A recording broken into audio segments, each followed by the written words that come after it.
നമസ്കാരം, ടോഷ്മാസ് കിച്ചൻ്റെ മറ്റൊരു ഓണ റെസിപ്പിയിലേക്ക് എല്ലാവർക്കും സ്വാഗതം. ഞാൻ ഇന്ന് തയ്യാറാക്കി കാണിക്കുന്നത് ഒരു ഹെൽത്തി ഡ്രൈ ഫ്രൂട്ട് പായസമാണ്. ഇത് തയ്യാറാക്കാനായിട്ട് വളരെ എളുപ്പമാണ്. കുറച്ച് ഇൻഗ്രീഡിയൻസ് മതി, അതും എല്ലാം നല്ല ന്യൂട്രീഷ്യസ് ആയിട്ടുള്ള ഇൻഗ്രീഡിയൻസുമാണ്. ഇത് തയ്യാറാക്കുന്നത് എങ്ങനെയെന്ന് നമുക്ക് നോക്കാം. ഇതിനായിട്ട് നമുക്ക് ബദാം വേണം 1 ടേബിൾ സ്പൂൺ, അതുപോലെ നട്ട്സ് 1.5 ടേബിൾ സ്പൂൺ. ഇത് ഡേറ്റ്സ് ആണ്, ഡേറ്റ്സ് ഒരു 6 എണ്ണം. ഇത് മൂന്നും നമ്മൾ ചൂടുവെള്ളത്തിൽ കുതിർത്തിട്ട് നന്നായിട്ട് അരച്ചെടുക്കണം. ഇനി നമുക്ക് വേണ്ടത് തേങ്ങാക്കൊത്താണ്. തേങ്ങാക്കൊത്ത് നമുക്കൊരു 1/4 കപ്പ് വേണം. അതുപോലെ തന്നെ ഇത് കിസ്മിസ് ഒരു 2 ടേബിൾ സ്പൂൺ. അതുപോലെ നട്ട്സ് വേണം. പച്ചക്കശുവണ്ടിയാണിത്, ഇത് 1 ടേബിൾ സ്പൂൺ. കുറച്ച് ഏലക്കാപ്പൊടി വേണം, ഉപ്പ് വേണം, നെയ്യ് വേണം 1 ടേബിൾ സ്പൂൺ. പിന്നെ പഞ്ചസാര നിങ്ങൾക്ക് ആവശ്യമുണ്ടെങ്കിൽ, മധുരം നോക്കിയിട്ട് അത്രയും മധുരം പോരാ കുറച്ചുകൂടി വേണം എന്നുണ്ടെങ്കിൽ നിങ്ങൾക്ക് ബ്രൗൺ ഷുഗറോ അല്ലെങ്കിൽ പഞ്ചസാരയോ ചേർത്ത് കൊടുക്കാവുന്നതാണ്.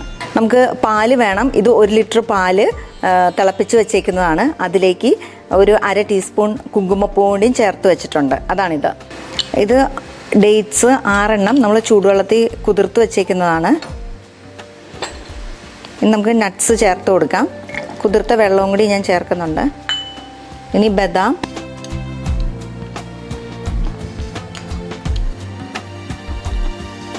ബദാമും കുതിർത്ത വെള്ളം ചേർത്തു. നമുക്ക് ഇതിനെ നന്നായിട്ട് അരച്ചെടുക്കാം. ഇത് നമ്മൾ നട്ട്സും അതുപോലെ തന്നെ ബദാമും ഡേറ്റ്സും കൂടി ഒരുമിച്ച് മൂന്നും കുതിർത്ത് വെച്ചിട്ട് അത് അരച്ചതാണ്, കുറച്ച് വെള്ളം ചേർത്തിട്ട്. ഒരു പാനിൽ, ഈ പാൻ ഞാൻ സ്റ്റൗ ഓണാക്കിയതാണ്. അപ്പം ഇതിൽ നമുക്ക് അല്പം നെയ്യ് ചേർത്ത് കൊടുക്കാം. 1 ടേബിൾ സ്പൂൺ നെയ്യ് ചേർക്കാം. ഇനി നമുക്കിതിലേക്ക് തേങ്ങാക്കൊത്ത് വറുത്തെടുക്കാം.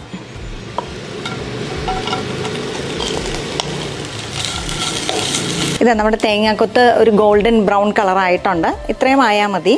നമുക്കിനി ഇതിലേക്ക് നട്ട്സ് ചേർക്കാം. ഇത് പച്ചക്കശുവണ്ടി പൊളന്നതാണ്. ഇതൊന്ന് നെയ്യിൽ വരട്ടിയെടുക്കണം. അതുപോലെ തന്നെ ഇത് കിസ്മിസാണ്. കിസ്മിസ് ഒരു 2 ടേബിൾ സ്പൂൺ ഉണ്ട്. ഇതും ചേർത്തു. ഇതും കൂടി ഒന്ന് മൂത്ത് കിട്ടണം നമുക്ക്. ഇത് മൂത്തിട്ടുണ്ട്. നമുക്കിത് മാറ്റി വയ്ക്കാം.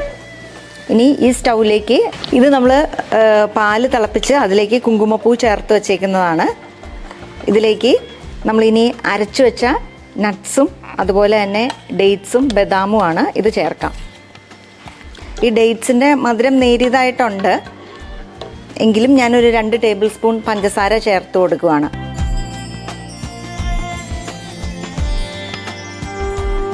മധുരം ഒട്ടും വേണ്ടാന്നുള്ളവർക്ക് ഇത് മധുരം ചേർക്കാതെയും ഉണ്ടാക്കാവുന്ന പായസമാണ്. നമ്മൾ ഡേറ്റ്സ് ചേർക്കുന്നുണ്ട്, അതുപോലെ നട്ട്സിനും ബദാമിനും ഒക്കെ ചെറിയൊരു മധുരം ഉണ്ടല്ലോ പാലിൻ്റെയൊക്കെ. പിന്നെ അതുകൂടാതെ നമ്മൾ നട്ട്സും കിസ്മിസും ഒക്കെ ചേർക്കുന്നുണ്ട്. അപ്പോൾ കിസ്മിസിൻ്റെയൊക്കെ മധുരം കിട്ടും.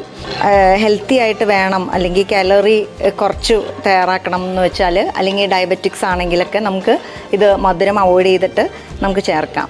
ഇനി മധുരം ചേർക്കണം എന്നുണ്ടെങ്കിൽ തന്നെ നമുക്ക് പഞ്ചസാരയോ അല്ലെങ്കിൽ ബ്രൗൺ ഷുഗറോ ചേർത്താൽ മതി. ഇത് നന്നായിട്ട് ചൂടായി, അതുപോലെ തിള വന്നു തുടങ്ങി.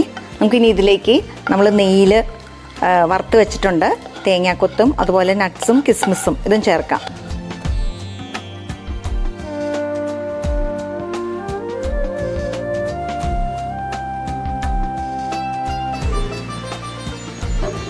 ഇനി ഇതിലേക്ക് നമുക്ക് ഒരു നുള്ള് ഉപ്പ് ചേർക്കാം.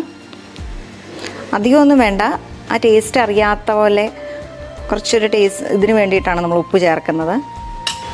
ഇനി നമുക്കിതിലേക്ക് ഏലക്കാപ്പൊടിയും ചേർക്കണം.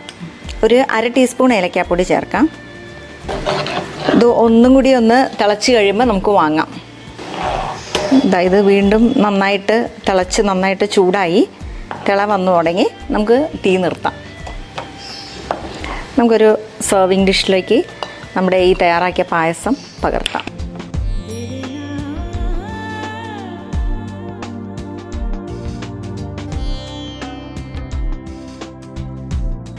ഞാനിന്നിവിടെ തയ്യാറാക്കിയത് ഒരു ഹെൽത്തി ആൻഡ് ന്യൂട്രീഷ്യസ് ആയിട്ടുള്ള ഒരു ഡ്രൈ ഫ്രൂട്ട് പായസമാണ്. അധികം ചേരുവകളൊന്നുമില്ല. ഇതിൻ്റെ ടേസ്റ്റ് നിങ്ങൾക്ക് തീർച്ചയായിട്ടും ഇഷ്ടമാവും. എല്ലാവരും വീടുകളിൽ ട്രൈ ചെയ്ത് നോക്കണം. ഇത് നമുക്ക് കാണുമ്പം ഒന്നുമില്ല, പക്ഷേ ഇതിൻ്റെ ഉള്ളിൽ നമ്മൾ ഡേറ്റ്സും നട്ട്സും ബദാമും ഒക്കെ അരച്ച് ചേർക്കുന്നത് കൊണ്ട് തന്നെ നല്ല ടേസ്റ്റിയാണ്. തീർച്ചയായിട്ടും ഈ റെസിപ്പി എല്ലാവർക്കും ഇഷ്ടമാവും. തയ്യാറാക്കി നോക്കണം.